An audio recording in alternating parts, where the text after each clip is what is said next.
Hey guys, welcome back to the channel. Thank you for being here. My name is Andrew, coming to you from beautiful Costa Rica. Today's topic is going to be 26 words you need to know about narcissism. Think about that for a minute. Guys, if you like the content, please like, subscribe, and share. This list will be in alphabetical order, so we're going to begin with the letter A. Here we go. A, always. The narcissist always needs supply. Now, whether you were the primary source of supply, a secondary source, or another source, you were a source of supply. Keep this in mind. The narcissist always needs supply. This is how they regulate themselves. This is exactly how they feel good about themselves. B, blocking. When you are in the narcissistic relationship, many times you don't even understand how important blocking is, but post-narcissistic relationship, if you were discarded or if it ended in any capacity, you will eventually need to block the narcissist on social media, perhaps even remove yourself from social media altogether if that benefits you. B, blocking. C, controlling. This is something the narcissist thrives on. They need to control you, their narrative, the color of your hair, what you wear, who you talk to, how you feel, how you speak. Controlling behavior is a huge red flag in any relationship.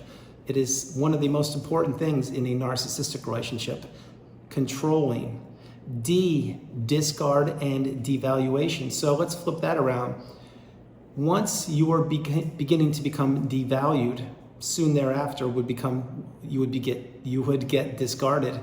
Now keep in mind, devaluation is when you were the flavor of the month. Everything was going great with you, and then all of a sudden one day you woke up and you were with the narcissist, and no longer was it all puppies and rainbows. You began to sense a shift in the energy, and that now perhaps you were being devalued. And remember, in the narcissistic abusive cycle, the stages go euphoric/love bomb stage, devaluation stage, discard, or the ending of the relationship, and perhaps a Hoover if you are unfortunate enough to get one. But that's D. E, eggshells. Eggshells are something you never want to be walking on. Why? Because if you're walking on eggshells, they can crack at any time. And this is exactly how you lived your life in the narcissistic relationship, by walking on eggshells. Remember the times when you would be very careful and or cautious on the words you would use, on who you would look at, on what you would say, on how you were perceived? Walking around on eggshells is no way to be living your life. And if you were in a narcissistic relationship, I'm certain you were walking on eggshells for the majority of that relationship. F, yes, it's flying monkeys. All you people out there that are clueless and that have no idea of the truth. The flying monkey is from the movie The Wizard of Oz. And in the narcissistic connotation, the flying monkey is a person who reports back to the narcissist on your whereabouts, what you're doing, who you're seeing, your job status, etc. These are busybodies. These are people that don't have their own lives. They are nothing but trolls and people that report to the narcissist. Eventually, they too will be chewed up and spit out. It's exactly how it works, because no one is immune in the narcissistic relationship. G, gaslighting. This term has become extremely popular in recent years due to the movie in the 1940s by the same title, Gaslighting. What this is, in layman's terms, it's when the narcissist or an individual has you doubting your sense of reality. They want you questioning, like, did I really do that? I'm not sure, I don't know. It's gaslighting. That term is becoming very popular, and it happens more than you would think on this planet. It's becoming used and overused, actually, but gaslighting is a toxic way the narcissist controls you and your thoughts. That's the way it goes. H, Hoover. Now this goes back to the narcissistic abusive cycle. Remember, it's love bomb / euphoric stage, devaluation stage, discard, and Hoover. Hoover is when the narcissist is trying to suck you back into the relationship. They want to test the water with you and see if you will go back for round 2, 3, 15, 100 with them to get more and more abuse. Why? Because the narcissist most likely is running low on supply, and you came across the radar. Whether you were in a relationship for a short period of time or a long period of time, when the Hoover happens, it means that the narcissist, you've crossed their minds and they believe that they can strike again. Be strong, be careful, do not accept a Hoover. I, invalidate.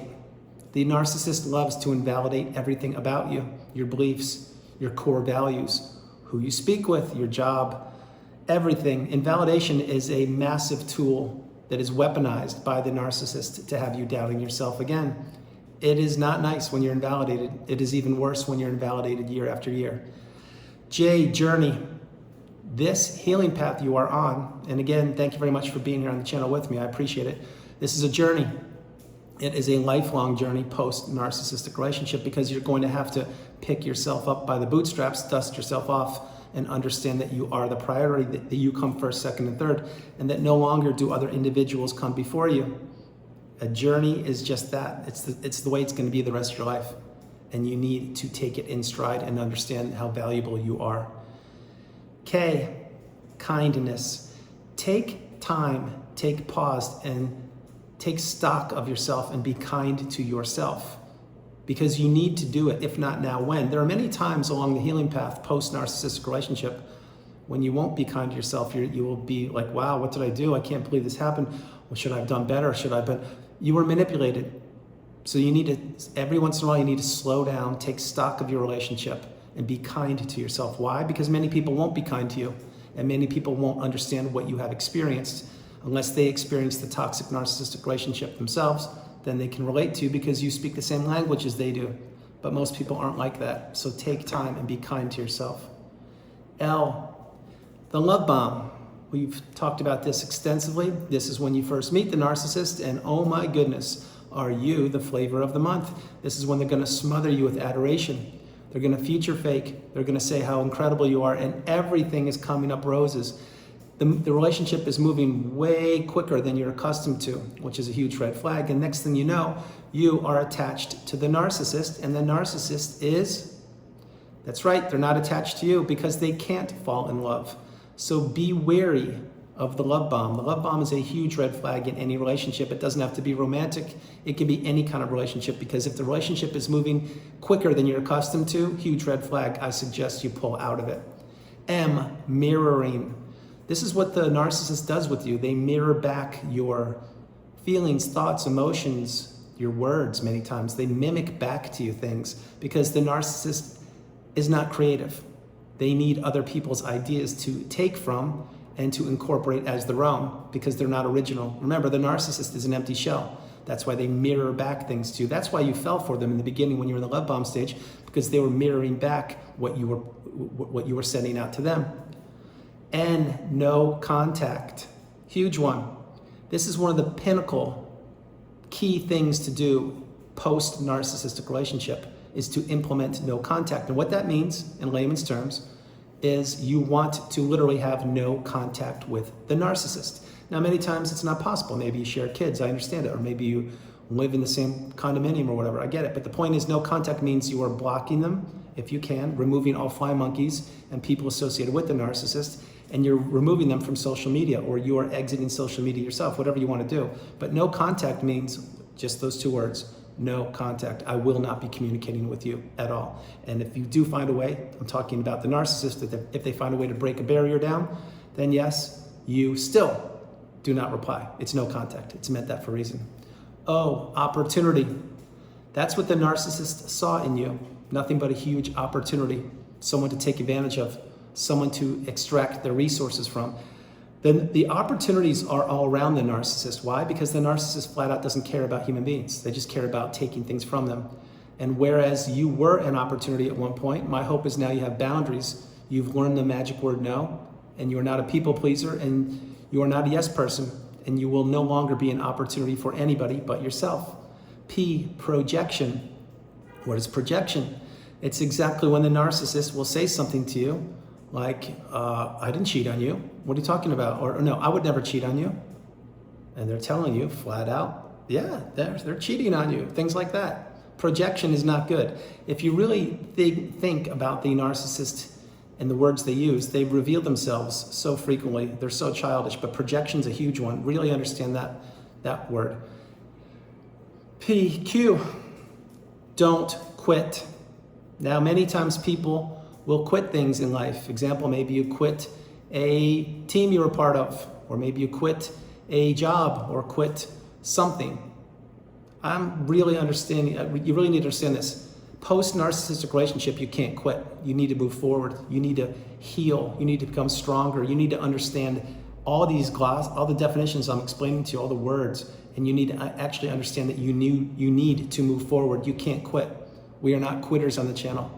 Like I mentioned so many times, I've given many illustrations of not quitting. You don't quit. You move forward. If you start it, you finish it. And post-narcissistic relationship, you can't quit because you need to know what happened. R, radical acceptance. This is a difficult one for many people. What it means is that you're going to have to actually accept, if you were discarded as an example, that the relationship is over. The person you fell in love with is not who you thought they were. All they were was smoke and mirrors trying to take advantage of you. And radical acceptance, please understand this definition. It is imperative on the healing path. So you need to practice this. What I'm saying to you in layman's terms is, let's take a death in the family. If there's a death in the family, well, you mourn and you grieve the person, right? You do. And sometimes you can't believe that they're gone, but they are. And you're going to have to practice radical acceptance that that person's not coming back because they've left the planet. Incorporate the same idea with the narcissistic abusive cycle. Radical acceptance is a key part to getting you through the ending of the relationship. S, smear campaign. Yes, it goes back to all you fly monkeys and the narcissist. Spreading gossip, rumors, false truths about you. That is a toxic time period when you have no idea that people are talking bad about you, and all this is coming from the narcissist and the flying monkeys who were clueless, because the smear campaign was well underway when you were in the relationship, specifically during the devaluation stage. It was meant to paint you in a not good light, to spread false truths about you and to spread rumors and bad things about you. The smear campaign many times comes back to haunt the narcissist because people figure out the truth eventually, but when you're in it, it's not fun. T, triangulation, my least favorite thing the narcissist does. This is when you are with the narcissist, let's say a romantic relationship, and they incorporate another person in the relationship, saying that this person is such a better person than you are, or they compliment me, or they said that I look great, things like that. And that is meant to have you doubt yourself. Are you working hard enough for the narcissist? Really understand triangulation.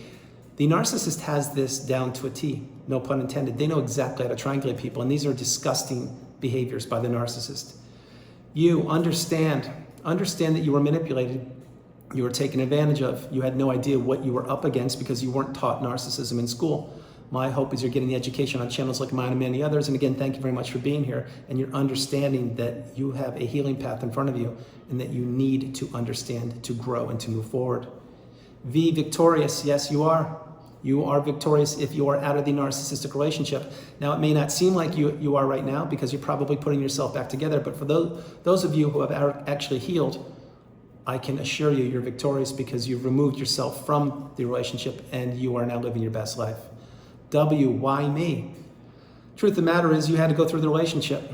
You had to experience this narcissistic relationship to get to where you are right here, right now, because that was your path. You couldn't avoid it.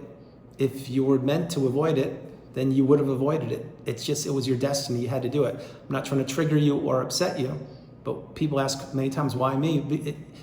You had to go through the relationship. And believe me, once you come through the ashes and rise through the ashes like a phoenix, you will say to yourself, my goodness, I can't believe I did that. I am so grateful. I see the world through a different set of eyes, and you will be blessed. Believe me, you will be happy. Not that you went through it, but that you came through it.